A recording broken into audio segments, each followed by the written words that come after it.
Pagpalang araw ng Panginoon muli po sa ating lahat. Noong April 14, 1912, kilalang kilala ang isang luxurious na barko na lumubog nung ito'y tumama sa iceberg, tinatawag na Titanic. Sabi pa nung lumikha nung Titanic, sobrang tibay daw nung barko na ito kahit ang Diyos ay hindi kayang palubugin. At isa sa survivor ng paglubog ng barko na ito ay si Edward L.R. At nagkaroon ng meeting sa Ontario, Canada, yung mga survivor ng Titanic, ilang taon matapos itong bumagsak. At sa testimony ni Edward L.R., last minute, nung bumagsak ang Titanic, doon niya nakilala si Jesucristo sa pamamagitan ng isang Scottish preacher na nangaral sa kanya. Habang palutang-lutang siya na nakasakay ng lifeboat nung bumagsak yung Titanic, nung lumubog yung Titanic, meron daw isang lalaki na ang pangalan ay John Harper na lumalangoy from one lifeboat to another. Lumapat ito nung lumangoy si John Harper sa gitna ng nagyayelong dagat at tinanong siya. Pumunta siya sa lifeboat ni Edward L.R. Nagtanong si John Harper, "Are you saved yet?" Naguluhan si Edward L.R. Baka ang tinutukoy ni John Harper kaligtasan mula sa paglubog ng Titanic. Pero ang tinutukoy pala ni John Harper kaluluwa niya. At sumagot si Edward L.R. matapos niya mapagtanto na ang tinutukoy ni John Harper ang kanyang kaluluwa. Sabi niya, "No." Sumagot si John Harper sa kanya, "Believe on the Lord Jesus Christ and you will be saved." Matapos nito, umalis na si John Harper, lumipat ng ibang lifeboat. At ganun din ang ganyang naging tanong sa iba. "Are you saved yet? Believe in the Lord Jesus Christ and you will be saved." Pumunta siya sa sumunod na lifeboat. "Are you saved yet? Believe in the Lord Jesus Christ and you will be saved." At sabi ni Edward L.R. sa kanyang testimony, "I am the last convert of John Harper." Dahil namatay si John Harper after ng pangyayaring ito. Sabi niya, "I am the last convert of John Harper. When I was pulled from the sea, I was saved by God's grace through the message of that faithful preacher who perished even as he preached." Napakagandang testimony ito ni Edward L.R., isang preacher na tapat na nangaral ng ebanghelyo hanggang dulo ng kanyang buhay. Ngunit hindi si John Harper ang unang nagdala ng mensahe ng "Believe on the Lord Jesus Christ and you will be saved" at merong isang kaluluwang naligtas mula sa bingit ng kamatayan. Ang unang account niyan sa scripture mababasa natin sa Acts chapter 16 verses 19 to 34. Inayayahan ko kayong makibukas. Aklat ng mga Gawa, Book of Acts, chapter 16 verses 19 to 34. Acts 16 verses 19 to 34, basahin ko po sa wikang Tagalog. "Nang makita ng mga amo ng bata na nawala na ang kanilang pinagkakakitaan, sinunggaban nila sina Pablo at Silas, kinaladkad sa liwasang bayan at iniharap sa mga may kapangyarihan. Iniharap sila sa mga pinuno ng lungsod at pinaratangan ng ganito, nanggugulo po sa lungsod ang mga Hudyong ito. Nagtuturo sila ng kaugaliang labag sa kautusan nating mga Romano, ngunit hindi natin maaaring sundin ang mga itinuturo nila. Sama-samang tumindig ang karamihan laban sa kanila, hinapak ng mga hukom ang kanilang mga damit, hinapak is pinunit, kanilang inutos na sila ay paluin ng mga pamalong kahoy." Verse 23, "Nang masugatan na nila sila ng marami, inihagis nila sila sa bilangguan, iniutos sa punong bantay ng bilangguan na bantayan silang mabuti. Nang tanggapin ito ang gayong utos, inihagis nila sila sa kaloob-looban ng bilangguan, inilagay ang kanilang mga paa sa mga pamiit na napakasakit. Nang maghahating gabi na, sina Pablo at Silas ay nanalangin at umawit ng papuri sa Diyos. Sila ay pinakinggan ng mga bilanggo." Verse 26, "Bigla na lamang nagkaroon ng isang malakas na lindol. Ano pat umuga ang patibayan ng bilangguan. Kaagad ay nabuksan ang lahat ng mga pinto at nakalas ang mga gapos ng bawat isa.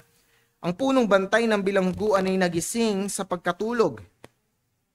Nang makita niyang bukas ang mga pinto ng bilangguan, binunot niya ang kanyang tabak.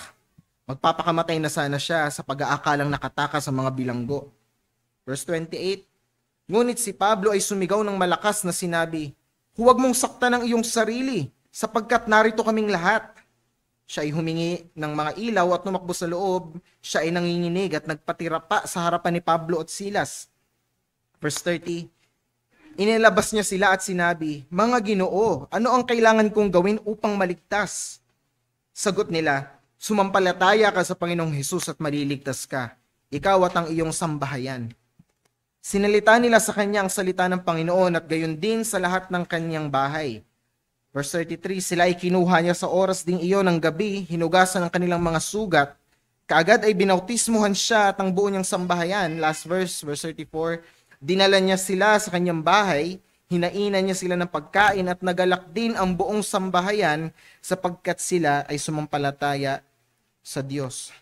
Purihin ng Diyos sa pagkabasa ng kanyang salita. Let's pray. Aming Diyos, muli kaming humaharap sa iyong salita at kagaya ng lagi naming postura, turuan mo kami o Diyos na magpakumbaba. Kung ano man ang pinapakita mo sa amin sa iyong salita, huwag niyo nawang pagmatigasin ang aming puso. Sumuko kami sa katotohanan mo at malibang paliwanagin mo ito sa kalagitnaan namin na hindi namin ito mauunawaan. Kaya lupos ang aming paghingi ng tulong sa iyo sa oras na ito. Salamat aming Ama, sa ngalan ng iyong anak na si Jesus. Amen. Ito nga ang talata na ating binasa mula sa Aklat ng Mga Gawa, Book of Acts, chapter 16, verses 19 to 34. Ito yung isang account sa scripture na kilalang kilala. Ito yung account ng conversion ng Philippian jailer, ng lalaking nagbilanggo, nagbabantay ng kulungan ni Pablo at Silas, ngunit nakakilala sa ating Panginoong Hesukristo. At ito nga chapter 16, pinapakita nito, onting background lang, pinapakita nito yung probably the best missionary group na assemble sa history ng Christendom. Dahil dito sa chapter 16, may kita natin yung pagsasama-sama ng parang all-star lineup ng mga missionary. Si Pablo, si Silas, si Timothy, and si Luke. Apat na monsters of the gospel, kumbaga. Sila yung magkakasama na pumunta dito sa Philippi para mag-ministry. Pero sa kwento, nakita natin ang nakulong sa kanilang apat, dalawa lang, si Pablo at si Silas. At mamaya, makikita natin yung reason bakit silang dalawa lang. At kakatapos lamang nung tagpong ito, kakatapos lamang makilala nila si Lydia, isang babaeng mayaman na nagbebenta ng purple linen. Ayan ang kanyang business at siya'y nakakilala sa Panginoon sa pangangaral ng Ebanghelyo. At matapos ng umalis sila mula sa bahay ni Lydia, pagkat sila pinatuloy ni Lydia sa kanilang tahanan, si Satanas ay agaran din namang ginulo ang kanilang ministeryo dahil merong isang demon-possessed na bata. May batang demon-possessed, habang nangangaral sila Pablo, itong batang ito na demon-possessed, sumisigaw. Nagsusumigaw siya, sinasabi niya na si Pablo at si Silas daw, ay sabi niya sa verse 17 ng chapter 16, "These men are servants of the Most High God, who proclaim to you the way of salvation."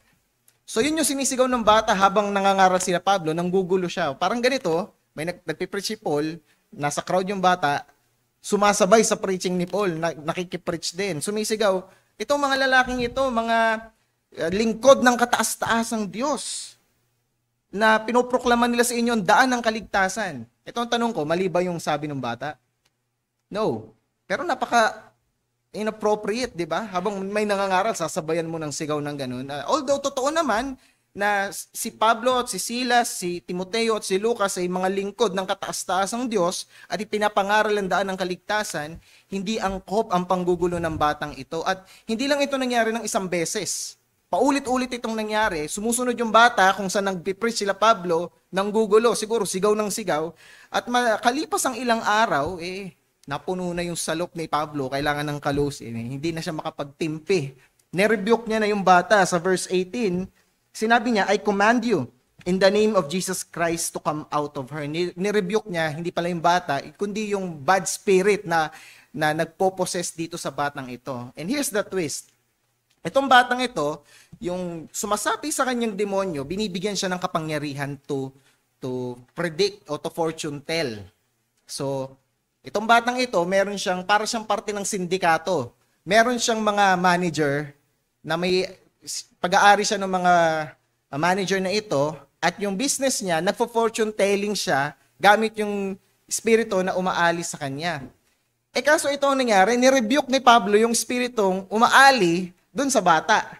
So anong isip-isip ng mga manager na may ali sa bata? Paano yan? Logi na kabuhayan, logi negosyo. Paano na to magpo-fortune telling? Pinalayas ni Pablo yung demonyong sumasapi sa kanya. Di nagalit yung mga manager ngayon kay Pablo. Ang ginawa, sinumbong si Pablo at si Silas sa magistrates. So ang ginawa nila, kinaladkad nila si Pablo at si Silas nung na-rebuke na yung demon sa batang ito, wala na yung kabuhayan ng fortune telling, nagalit yung mga manager, kinaladkad si Pablo at si Silas sa marketplace, binigyan ng mga masasamang bintang, hinarap sa mga magistrates. Ayun ang nangyari. And ito yung nagtulak kung paanong unlawfully ay nakulong si Pablo at si Silas. At ayun nga ang ating pag-aaralan. At ang ating pangunahing mensahe ngayong umaga ay ito. God's saving grace causes radical transformation even to the most hopeless sinner. God's saving grace causes radical transformation even to the most hopeless sinner. Sa Tagalog, ang nagliligtas na biyaya ng Diyos ay nagdudulot ng radikal na pagbabago maging sa pinakawalang pag-asang makasalanan. At ito yung binabanggit natin pagbabago na dinudulot ng kapangyarihan ng Ebanghelyo sa isang makasalanang wala ng pag-asa. Gaano ba ito karadikal? Gaano ba ito katindi? Anong transformasyon, anong pagbabago ang dinadala ng Ebanghelyo sa isang makasalanang wala ng pag-asa? Tatlong bagay makikita natin dyan. What transformations does the gospel bring to a hopeless sinner? Una, it transforms the heart. Pangalawa, it transforms the household. And lastly, it transforms the hands. So, tingnan muna natin yung una, it transforms the heart. Katulad nga nung nabanggit ko, di ba yung mga manager, dinala sa marketplace si Pablo at Silas, binigyan ng mga bintang na malala at hinarap sila sa magistrates para mapakulong. At di ba nabanggit ko na 4 sila, kasama nila si Timothy at si Luke, pero bakit si Pablo at si Silas lang yung nakulong? Kasi nung panahon na ito, under ng edict ni Emperor Claudius, merong prevalent na antisemitism. Medyo rasista sila, galit sila sa mga Hudyo. At ito yung edict na present sa Roman Empire nung panahon nila, at si Pablo at si Silas, hindi kilala sila bilang mga Hudyo. Si Luke and Timothy, half Roman citizen sila, half Jew. So, protektado sila ng edict ni Emperor Claudius, kaya hindi sila nasama sa pagpapakulong. Yung kilala lang na Jew, na si Pablo at si Silas, sila lang yung napabugbog at napakulong. At ano yung bintang ng mga manager nung demon-possessed girl kay Pablo at kay Silas? Di ba sinabi nila dun sa verse 20? Iniharap sila sa mga pinuno ng lungsod at pinaratangan ng ganito. So ito yung bintang nila. Nanggugulo po sa lungsod ang mga Hudyong ito. Here's the question. Nanggulo ba si Pablo at Silas? So maling bintang, right? Hindi totoo na nanggulo si Pablo at si Silas. Nagpipreach lang sila ng gospel sa kalsada. Hindi sila nanggugulo. Verse 21, nagpatuloy sila, sabi, nagtuturo sila ng mga kaugaliang labag sa kautusan nating mga Romano. So dalawa yung bintang. Una, nanggugulo daw si Pablo at si Silas. Pangalawa, nagtuturo ng mga kaugalian o mga katuruan na labag para sa mga Romano. Now, yung pangalawa, totoo ba?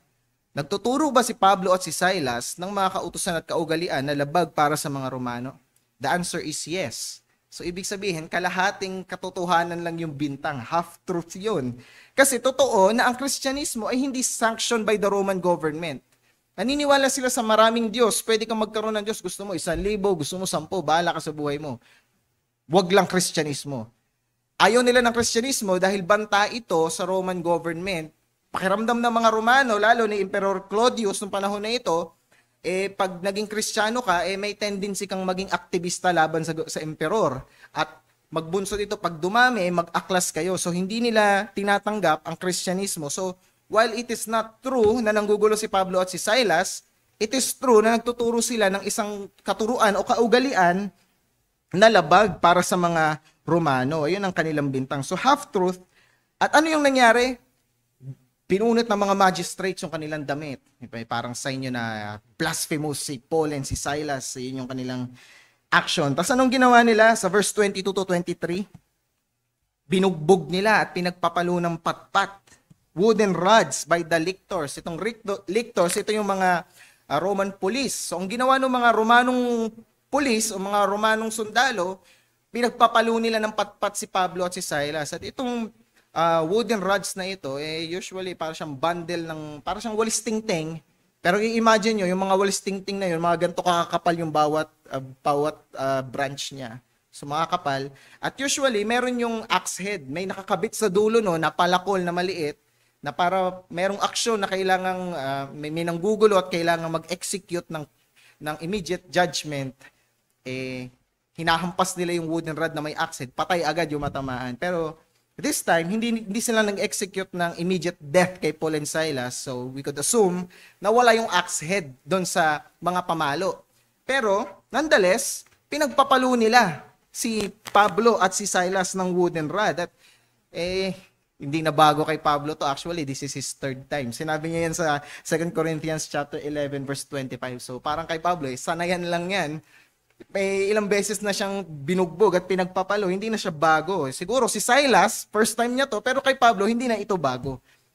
So yan nga nangyari sa kanila. Binugbog, pinagpapalo ng mga Roman lictors. And sa verse 23, ibinilanggo sila. Dinala sila sa prison cell. Pagdating nila ng prison cell, doon nila nakita yung Philippian jailer.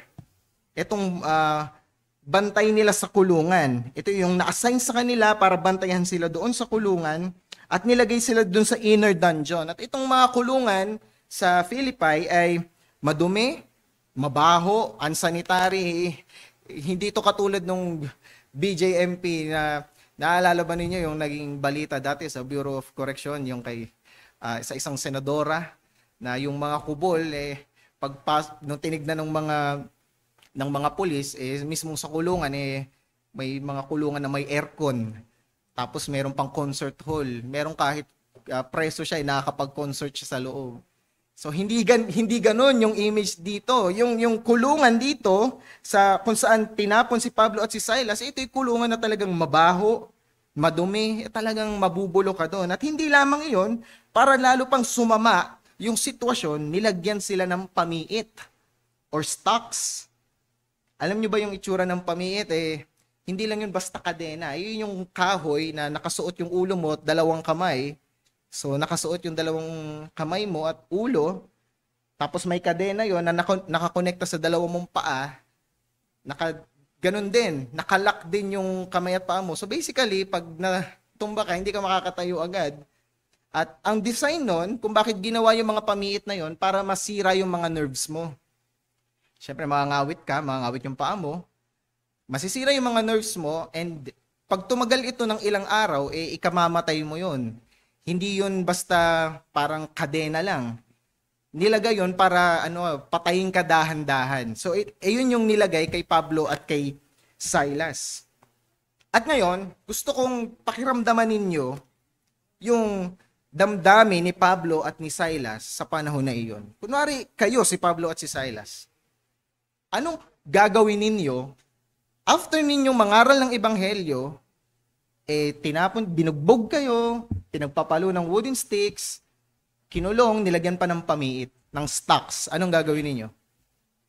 Alam nyo, ang naturalesa natin, sasabihin natin sa Diyos, wala namang kaming ginagawa, nangangaral kami ng ebanghelyo mo, Panginoon, bakit ito pa yung niloob mong mangyari sa amin? Pambihira ka naman, no?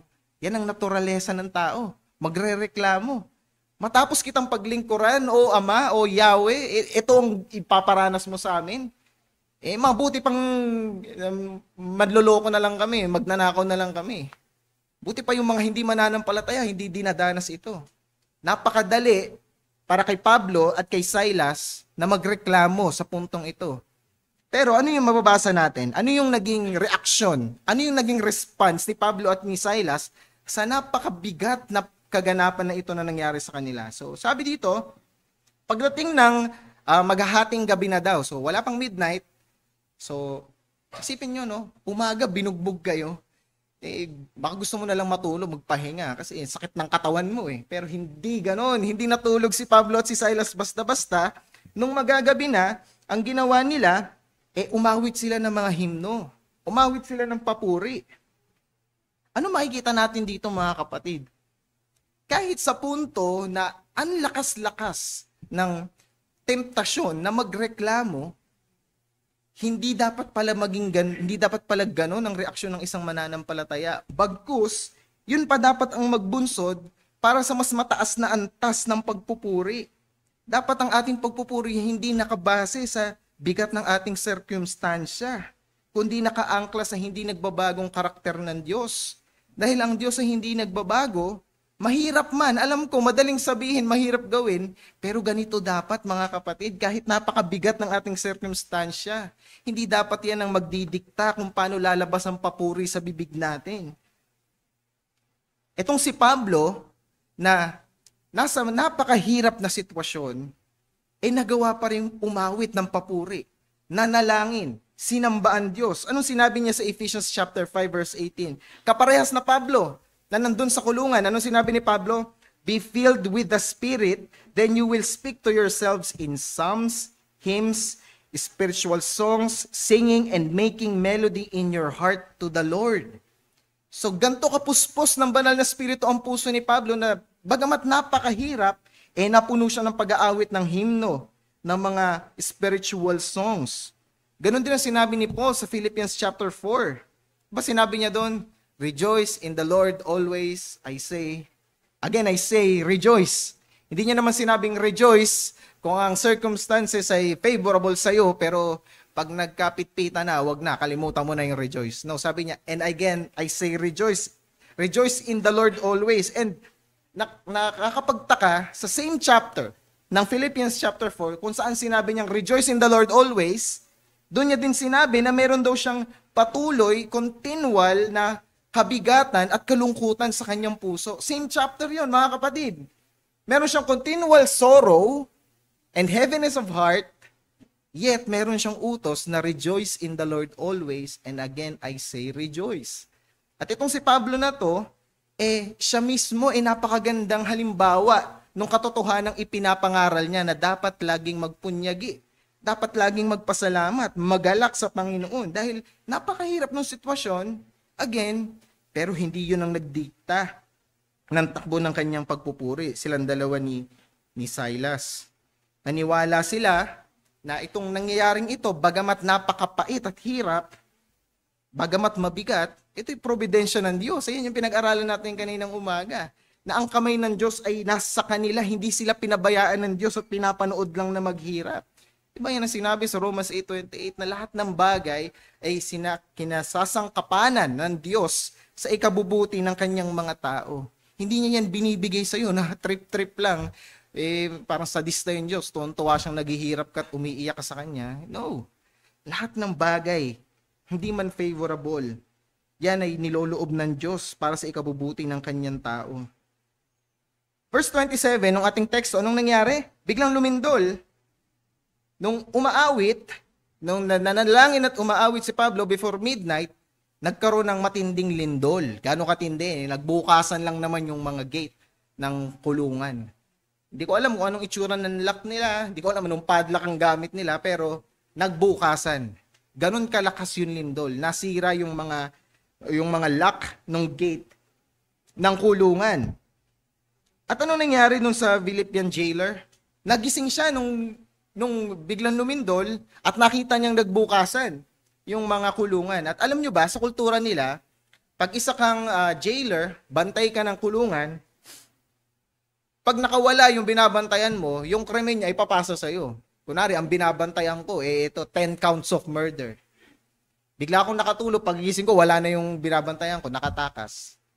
Ang gagawin ng Roman government, yung 10 counts of murder, mapupunta sa akin. So, hindi lang isang kriminal yung nakawala dito Nung nagbukasan yung kulungan, nagbukasan lahat. So, ibig sabihin, lahat ng krimen, ng mga nakatakas, ng mga naging pugante, na binabantayan ng Philippian jailer, mapapasa kanya na ngayon. At kung kayo yung Philippian jailer, ano yung gagawin ninyo? Ginawa ng Philippian jailer sa ating text, yung pinaka-sensible na pwedeng gawin ng isang normal na tao. Anong ginawa niya? Kumuha siya ng patalim. Kinuha niya ang kanyang tabak. Naalog ang kanyang puso, natakot siya ng lubos. Paano na ako nito? Tapos na ang aking buhay. Papatayin ako ng Roman government, paparusahan ako. Etong pamingit na nilagay ko kay Pablo at Silas, sa akin ilalagay. Baka mas matindi pa. Di ba, merong kultura yung mga Hapon na ganyan, yung harakiri. Ano pa isa? Seppuku ata tawag doon na they would rather die kaysa umuwi sa kanilang bayan na natalo. So, ang ginagawa nila, para hindi nila harapin yung shame, sila na lang kukuha sa sarili nilang buhay. Ganito rin yung naisip ng Philippian jailer.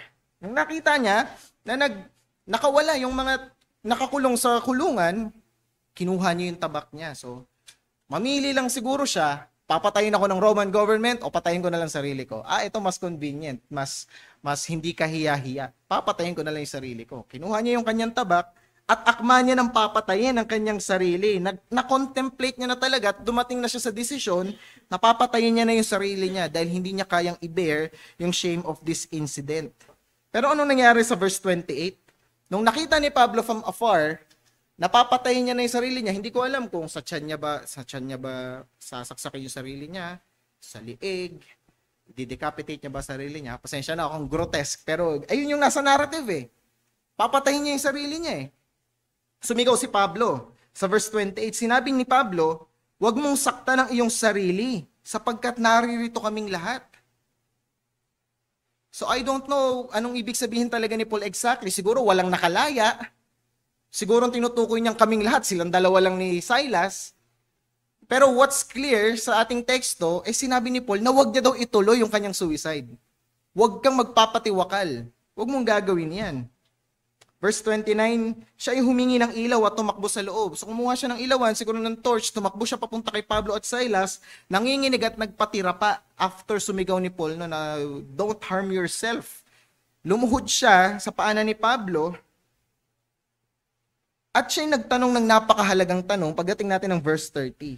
Sabi niya, "Gentlemen, o mga Ginoo, what must I do to be saved?" Anong kinakailangan kong gawin para maligtas? Mga kapatid, wala nang mas importanteng tanong sa buhay mo kundi ito. This is the billion dollar question kung who wants to be a millionaire pa. Ito yung tanong na pinakamahalaga mong maitanong sa sarili mo. What must I do to be saved? Dumating ka na ba sa punto na tinanong mo na sa sarili mo ito? Anong kailangan kong gawin para maligtas ang aking kaluluwa?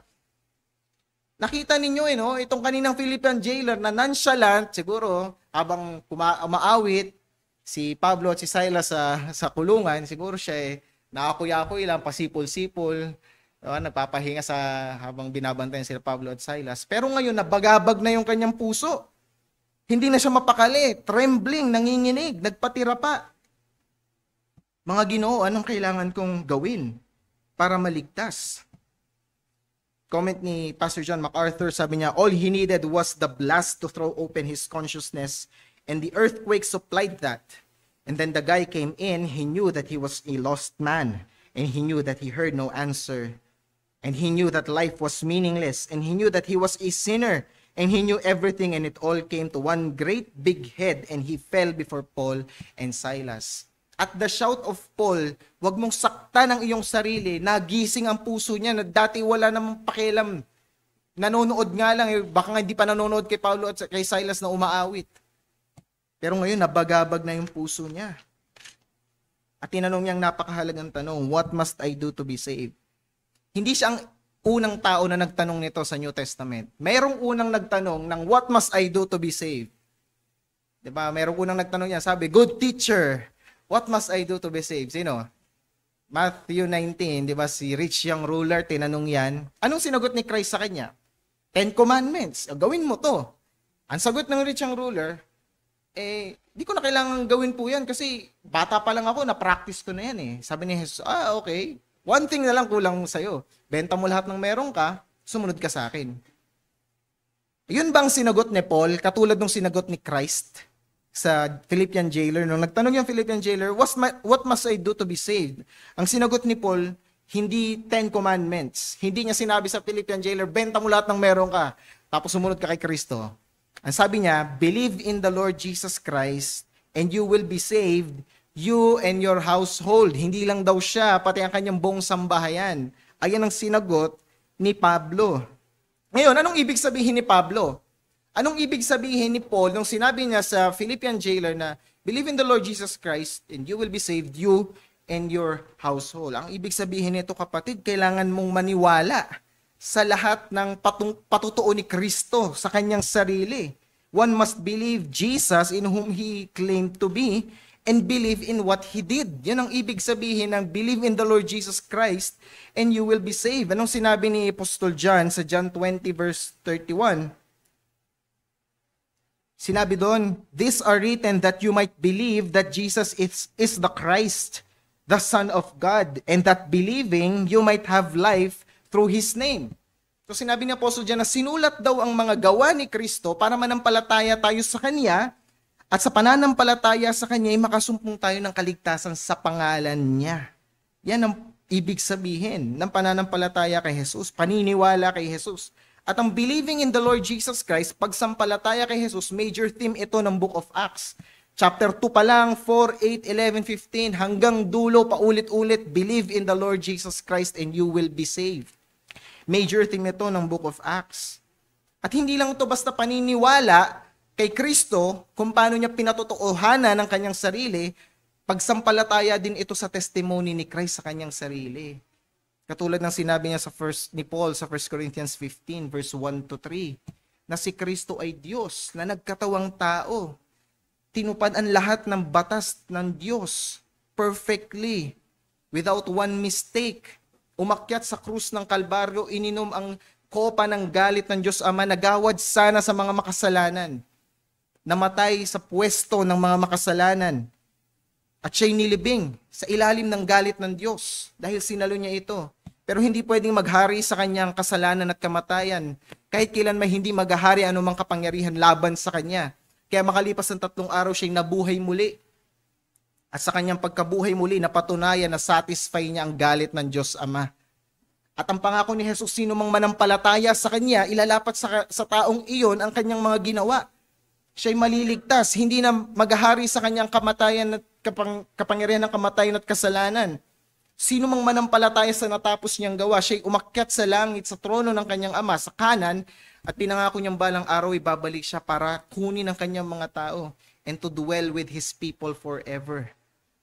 One must believe all of those truths in order to be saved. At malibang manampalataya ka sa lahat ng testimonya ni Jesus sa kanyang sarili at ilapat ang buong mong pagtitiwala sa testimonyang iyon, walang kaligtasan para sa iyo. Ayan ang ibig sabihin ni Pablo sa kanyang sagot sa Philippian jailer na you should believe in the Lord Jesus Christ and you will be saved, you and your household. Napakayaman ng grasya ng Diyos sa paggising sa kaluluwa nitong Philippian jailer na ito. Nakita niya na may parating na hatol, na hindi lang pisikal na kamatayan, higit pa sa pisikal na kamatayan na pwede niyang ibigay sa sarili niya sa pamamagitan ng pagpapatiwakal. Nakita niya na siya ang tunay na nakakulong at hindi si Pablo at si Silas. Maaaring pisikal na nakakulong si Pablo at si Silas, ngunit higit pa ang pagkakulong niya sa dalawang iyon, nakakulong ang kanyang kaluluwa sa tanikala ng kasalanan. At sa sigaw ni Pablo, nagising ang kanyang kaluluwa. Na-realize niya lahat ng truth na ito. One shout of Paul. At kung tunay kang mananampalataya, you know exactly how that feels. The moment, the first hour you believed, alam mo yung mismo. Na all throughout these years, ilang beses mo nang narinig ang gospel, ilang beses na sawang-sawa ka na nga eh. Pero may isang moment na ginising ng Diyos ang kaluluwa mo with one shout of the preacher. Natanggal ang iyong piring. Nakakilala ka kay Kristo. Alam mo yung pakiramdam na yan. Kung mananampalataya ka, hindi mo yan may aalis sa iyo. Pag binabasa mo ang tekstong ito, alam mo kung kailan ka ginising ng Diyos. Mula sa pagkakasala mo, nasumpungan mo ang grasya niya. At ito rin yung nasumpungan ng Philippian jailer by the shout of Paul. Believe in the Lord Jesus Christ and you will be saved. Pero kung wala ka kay Kristo, you don't know how that feels. Hindi mo alam kung paano makalag yung mga kadena mo. Hindi mo alam yung pakiramdam na matanggal ang kaliskis ng mata mo. Hindi mo alam ang pakiramdam na yan. Wala kang pakikiisa kay Charles Wesley nung sinulat niya sa kanyang hymno. Long my imprisoned spirit lay, fast bound in sin and nature's night. Thine eye diffused a quickening ray. I woke, the dungeon flamed with light. My chains fell off, my heart was free. I rose, went forth, and followed thee. Amazing love, how can it be that thou, my God, should die for me? My fellow believer, you know exactly how this feels. The first hour you believed in Christ. At ito yung naranasan ng Philippian jailer. It transformed his heart. Hindi lang siya ngayon concerned sa kanyang physical well-being, sa kanyang status bilang jailer. Concerned na siya ngayon sa kanyang kaluluwa. Pero hindi doon natapos. Hindi lang puso niya yung nagbago. It also transformed his household. Makikita natin yan sa mga sumunod na teksto. Nung sinagot siya ni Pablo na manampalataya ka kay Jesus, ikaw ay maliligtas, ikaw at ang iyong sambahayan. Anong naging tugon ng Philippian jailer sa verse 32? Sa verse 32, nakita natin doon, sinilita nila sa kanya ang salita ng Panginoon at gayon din sa lahat ng nasa kanyang bahay. Hindi na kontento itong Philippian jailer na yung mensahe ng kaligtasang natanggap niya ay manatili lang sa kanya, para sa kanya lang. Anong ginawa niya? Inimbitahan niya si Pablo at si Silas nung oras din na yon na pumunta sa kanyang bahay. At naalala natin, di ba, nung umaawit si Pablo at si Silas, magmamadaling araw pa lang, magte-12 midnight. So lumindol, so nung inimbitahan niya si Paul and si Silas, pumunta sa bahay nila para i-share din yung gospel sa mga members of his household, madaling araw na ito, baka 12:30 ng madaling araw. O alauna. Oras ng siesta ng mga tao, oras ng tulog, pero hindi siya nagpatumpik-tumpik, hindi siya nagpatagal. Nakita ng Philippian jailer na napakahalaga ng mensahe ng Ebanghelyong ito para patagalin pa. Agaran niyang dinala si Pablo at si Silas sa kanyang bahay. Isa itong litrato ng isang ama na nililid ang kanyang family into faith. What a beautiful pictures. Sabi sa kanya, you and your household will be saved. Hindi ibig sabihin ni Pablo sa kanya na manampalataya ka kay Kristo, pag nanampalataya ka, okay, ligtas na rin pati yung mga anak mo, pati asawa mo. No, ibig sabihin you will be used as God's instrument for your household. Ikaw yung maglilid. Hindi lang para sa iyo yung kaligtasan na yan. Ibahagi mo sa mga membro ng iyong sambahayan. Hindi nga sinabi you and your friends will be saved. You and your co-jailers will be saved. Sinabi you in your household, ibig sabihin yung pinaka-immediate sa'yo, doon ka gagamitin ng Panginoon. Yun ang sinabi ni Pablo sa kanya. At yun nga, yung naging tugon. Dali-dali niya silang sinama sa kanyang bahay. Alam ko, mayroong historic na understanding sa teksto na ito. Ang understanding ng iba, pag nanampalataya si mommy at si daddy, yung baby nila, by default, saved na rin. Kaya ibaptize na rin yung bata, patanggapin ng communion. Pero mabasa natin sa verse 34, sabi dito, nagalak din ang buo niyang sambahayan sapagkat sila ay sumampalataya sa Diyos. So bakit daw naligtas yung sambahayan? Kasi yung mga members nanampalataya. So hindi by default. Hindi lang dahil nanampalataya si father or si mother, kundi mismong yung mga members ng kanyang family, narinig yung gospel at nanampalataya. So merong faculty of cognition. Hindi to by default. Hindi ka under ng covenant family of God dahil lang sa generation. It is by regeneration. Kailangang manampalataya ka. Nakita natin, no? Binulabog niya yung mga anak niya, magsigising kayo. Sabi siguro anak niya, Daddy, 12:30 pa lang ng madaling araw, pambihira ka naman, natutulog pa kami, sarap ng hilik namin. Pero walang pakialam itong Philippian jailer na ito. Yung mensahe na narinig niya, dapat ngang patay na siya ng oras na yun eh. Sinaksak niya na dapat yung sarili niya eh. Kinuha niya na yung sarili niyang buhay, pero buhay pa siya sa biyaya ng Diyos. At hindi lang yun, natagpuan niyang kaligtasan ng kanyang kaluluwa, higit pa sa kaligtasan ng pisikal niyang katawan. Agaran siyang pumunta sa bahay, ginising niya yung mga membro ng kanyang pamilya. This is a pearl of great price na nahanap niya. Nahanap niya na yung hidden treasure in the field. At hindi niya ito makontain sa kanyang sarili. Hinimok niya si Pablo at si Silas na ibahagi din ang ebanghelyong ito sa mga membro ng kanyang pamilya. Na makikita natin dito, mga kapatid, Talo tayo ng Philippian jailer, kaka-convert lang sa kanya, pero yung kanyang intention na abutin agad yung pamilya, sobrang zealous. Kahit middle of the night. At itong mandate sa atin, mga mananampalataya, maging intentional tayo. Lahat ng oportunidad na nagbubukas sa atin para ibanghagi ang ebanghelyo, sunggaban natin. Sabi nila, opportunity knocks once. Maaaring yung mga taong nakakasalumuhan natin, yun lang yung pagkakataong inalat sa kanila ng Diyos para makarinig ng ebanghelyo. Pinili mo pang itikom yung bibig mo. Hindi ba't cargo di konsensya mo pag napahamak pa sila? Dahil hindi ka naging intentional sa pag-abot sa kanilang kaluluwa. So bawat oportunidad na binubuksan sa atin ng Diyos, sunggaban natin ng may panggigigil. At ganun din sa iyo kung wala ka kay Kristo. Bawat pagkakataon na naririnig mo ang panawagang manampalataya sa Kanya, sunggaban mo. Huwag mong patigasin ang puso mo. Kung ang mga mananampalataya dapat maging intentional evangelist, dapat ganun ka rin. Every opportunity na nagbubukas sa iyo na manampalataya kay Kristo, manampalataya ka na. This may be your last call. This may be your last chance na marinig ang ebanghelyo. Pagpamatigasin mo pa rin ba ang puso mo? Huwag mo nang i-procrastinate ang gospel message. Kung talagang nakita natin ang mensahe ng ebanghelyo bilang pinakadakilang balita na pwedeng marinig ng isang tao, then walang rason para magpigil tayo. Again, mga kapatid, hindi limited sa street preaching ang evangelism. Hindi limited sa pulpit ministry ang evangelism.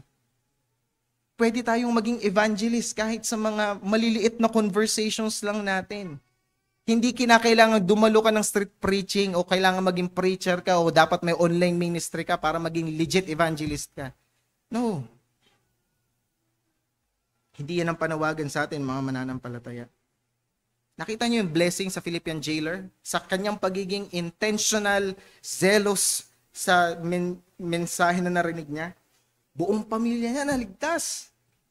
Iilan lang sa atin yung may gantong patotoo na lahat ng membro ng pamilya natin nananampalataya kay Kristo. Hindi ba yan ang gusto ng puso natin? Nadadalo tayo ng simbahan kasama si nanay, si tatay, mga kapatid, pamangkin. Ito yung blessing sa kanya. Sana'y patay na siya. Pero ito pa yung natanggap niya. Nakita natin, binago ng Diyos yung puso niya. It transformed his heart. It transformed his household. And lastly, may huling bagay ang Diyos na binago sa kanya. It transformed his hands. Isa ito sa epekto ng ebanghelyo.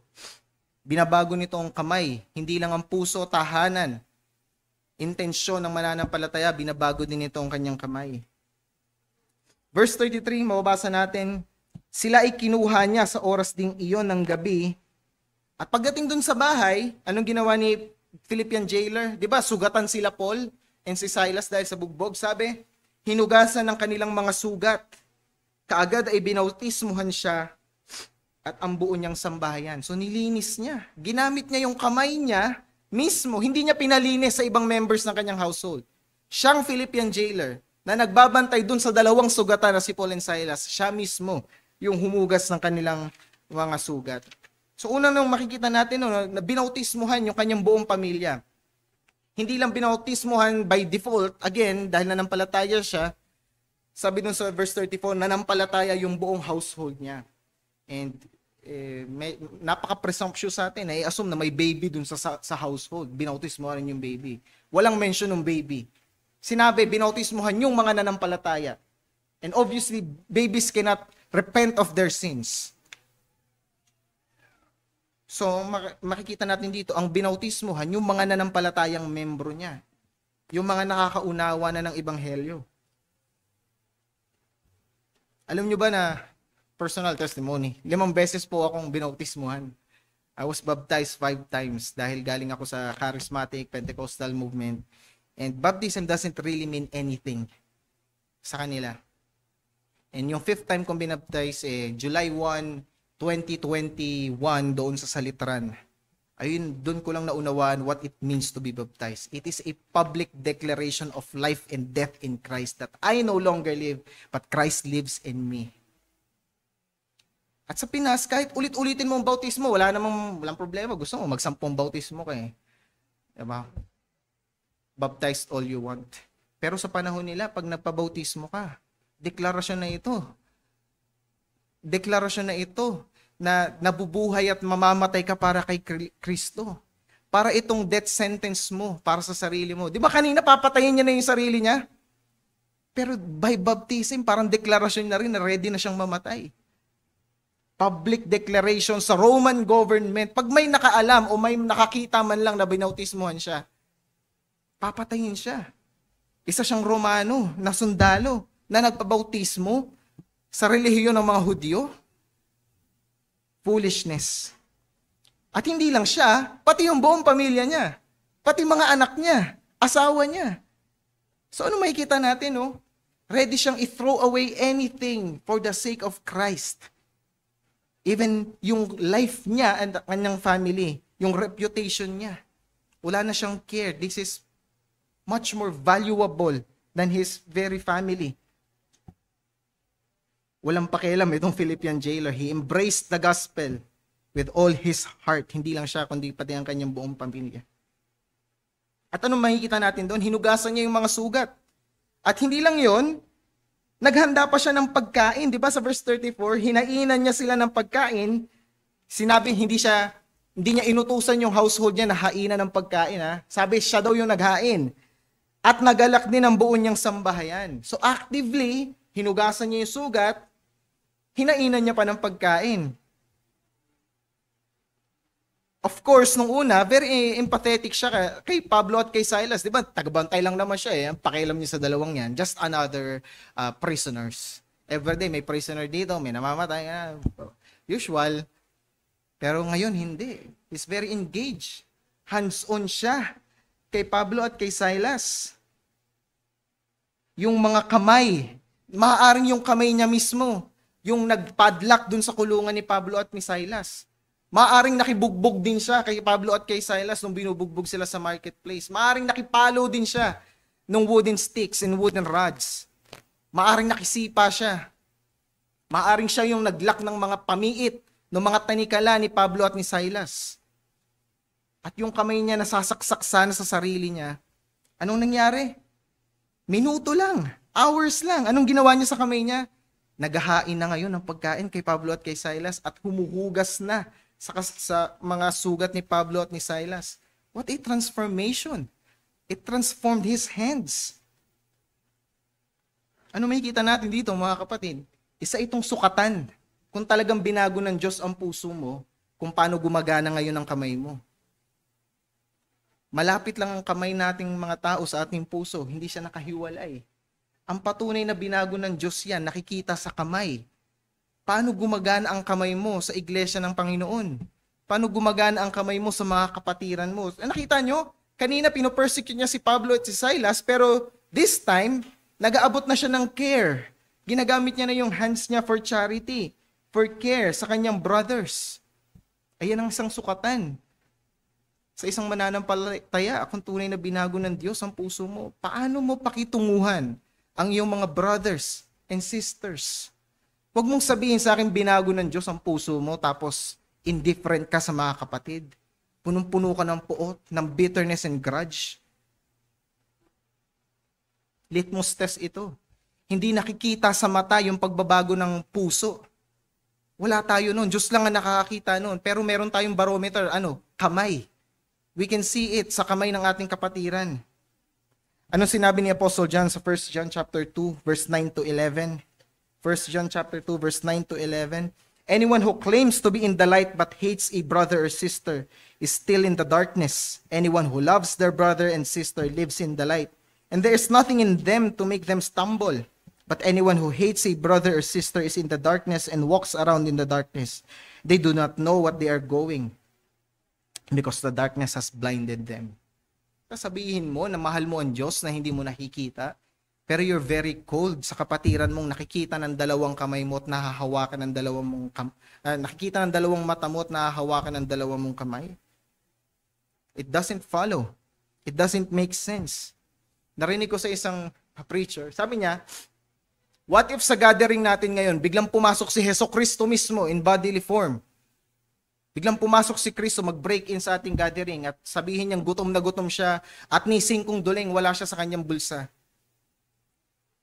Di ba magkakarerahan tayo, paunahan tayong tumulong kay Kristo?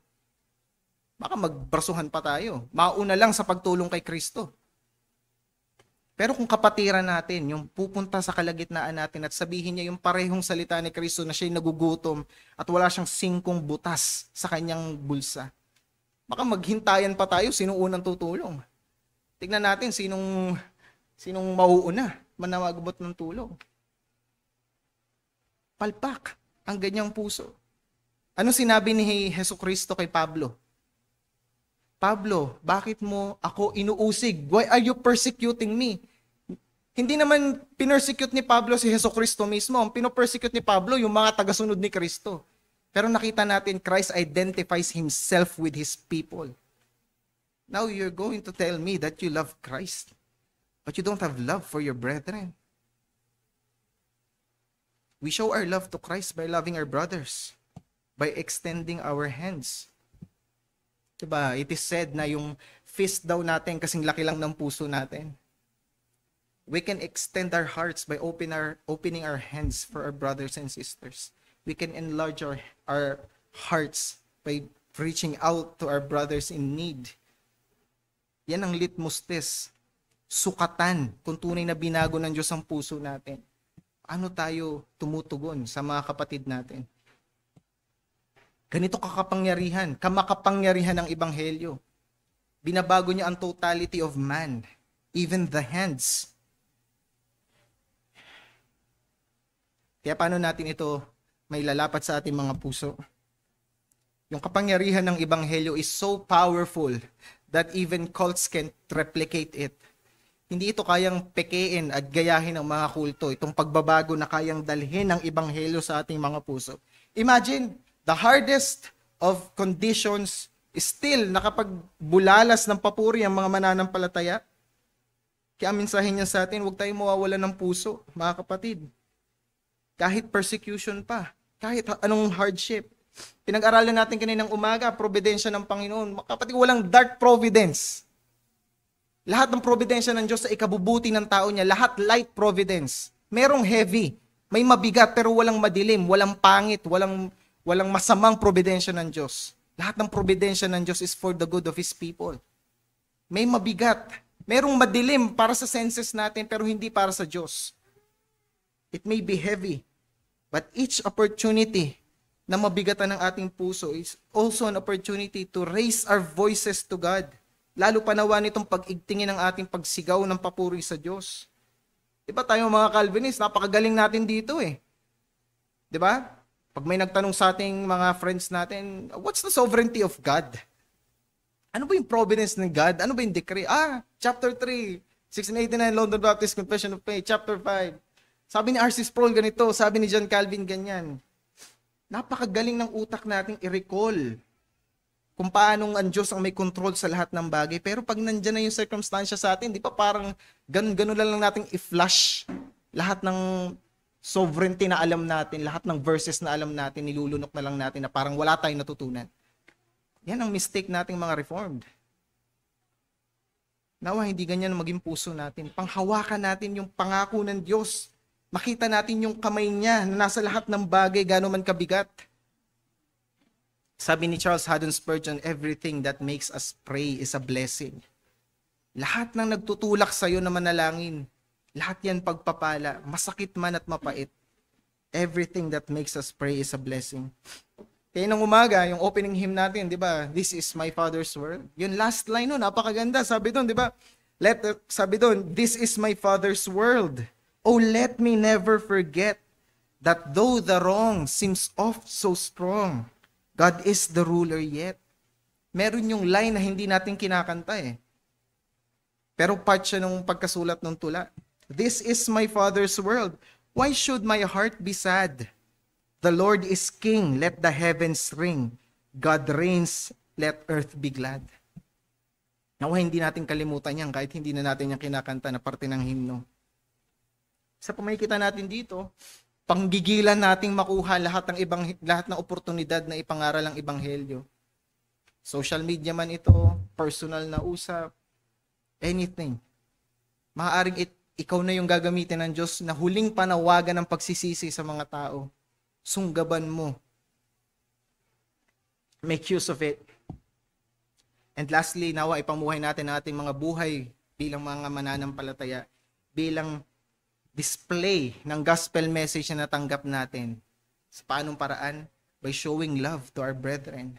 Nakakalungkot, may mga kapatiran na aalis, sasabihin na ay, mahirap silang mahalin na. Hindi ko na sila kayang mahalin. Natanong mo ba yung sarili mo? Nadadalian ba ang Diyos Ama na mahalin ka? Punong-puno ng kapalpakan, disappointment at kahinaan. Mabubulalas ng bibig mong hindi mo na kayang mahalin ang kapatiran. Yung Diyos ba pag tinanong, kaya kanyang mahalin base lang sa performance mo bilang mananampalataya? No. God loves you by the merit of His Son, Jesus Christ, who died for you. You should love your brethren by that merit as well. Nanampalataya ang kapatid mo, katulad mo kay Kristo. Alang-alang kay Kristo, magmahalan tayong lahat. We love God because He first loved us. At nagtatranslate yan sa ating mga kapatiran. Ang mensahe ko naman sa iyo, kung wala ka kay Kristo ngayong umaga, maaring malaya ka, nagagawa mo lahat ng gusto mo, napupuntahan mo lahat ng gusto mo, pero hindi yan ang sinasabi ng salita ng Panginoon sa Romans 6. Alipin ka ni Satanas. Nakakulong ka sa pamiit at tanikala ni Satanas at wala kang kalayaan sa sarili mo. Wala kang magagawa, nakalagan yan. Kung paanong walang kakayanan si Pablo at si Silas na tanggalin yung pamiit nila sa sarili nila ng lakas. Ganon din ang sitwasyon mo. Pero mas malala kasi eternal yan. Walang lunas yan. Panalangin ko sa iyo, nawa dumating ka sa kaparehas na tanong ng Philippian jailer kay Pablo at kay Silas. Ginoo, what must I do to be saved? Anong kailangan kong gawin para maligtas ang aking kaluluwa? At ang sagot ko sa tanong mo na yan ay kaparehas na sagot ni Pablo sa Philippian jailer. Manampalataya ka kay Jesucristo at ikaw ay maliligtas. Kailan mo balak gawin yan? Pagpatid na yung PC ng Diyos sa iyo. Sarado ng kanyang durungawan para pakinggan ka. Maaring ito na ang huling panawagan para sa iyo. Naway tumugon ka sa panawagang ito at manampalataya ka kay Jesucristo. Saglit po tayo manalangin.